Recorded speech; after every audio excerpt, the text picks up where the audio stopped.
এক বনে একটা কালো পশমওয়ালা বনমানুষ একা একা বাস করত। বনের কোনো পশু পাখি তার সাথে মেলামেশা করত না। এই জন্য তার মন খারাপ থাকত। একদিন বনের এক কোণে কিছু পশু পাখি খেলা করছিল। তখন সেখানে বনমানুষ গেল ও তাদের খেলা দেখতে লাগল।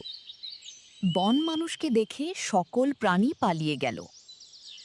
এটা দেখে বন মানুষ খুব কষ্ট পেল। বনমানুষ ফল পেড়ে খাচ্ছিল, তখন সে দেখল গাধা হেঁটে যাচ্ছে। সে গাধাকে জিজ্ঞাসা করল। তোমরা পশু পাখিরা কেউ আমার সাথে কথা বলো না কেন? গাধা বলল, তোমার গায়ের রং কুচকুচে কালো, তাই তোমাকে দেখে অনেকেই ভয় পায়। সেই কথা শুনে খুব দুঃখ পেল এবং মন থেকে ভেঙে পড়ল। গাধা হাতির কাছে গেল এবং বন মানুষের দুঃখের কথা বলল। আমরা পশু পাখিরা বন মানুষের সাথে মেলামেশা করি না, তাই সে খুব কষ্ট পায়। হাতি একটু ভেবে বলল, আমি পশু পাখিদের সাথে কথা বলে দেখি কি করা যায়।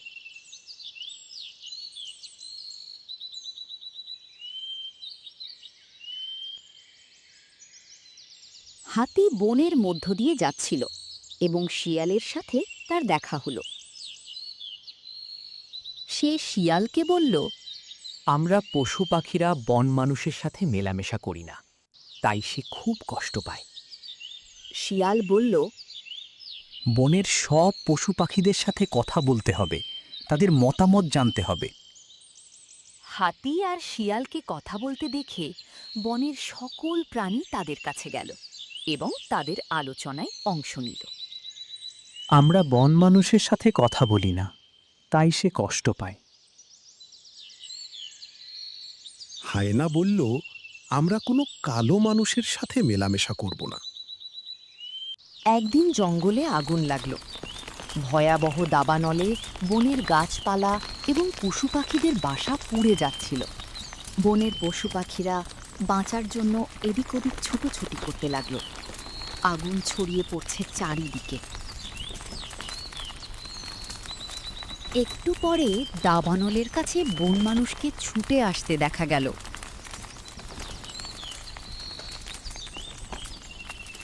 বন মানুষ দাবানলের আগুনে জল দিতে লাগলো। আগুন না থামা পর্যন্ত আগুনে জল দিতে থাকলো। আগুন থেমে গেলে বনের সকল প্রাণী বন মানুষের কাছে এলো এবং তাকে ধন্যবাদ জানাতে লাগলো। বন মানুষের জন্য বন ও বনের সকল প্রাণী রক্ষা পেল। তাই বনের সকল প্রাণীরা বন মানুষকে ঘিরে নাচতে লাগলো। সেদিন থেকে বন মানুষ বনের সকল প্রাণীর সাথে হাসি খুশিভাবে আনন্দে দিন কাটাতে লাগলো। বনের সকল প্রাণী তাকে বন্ধু করে নিল।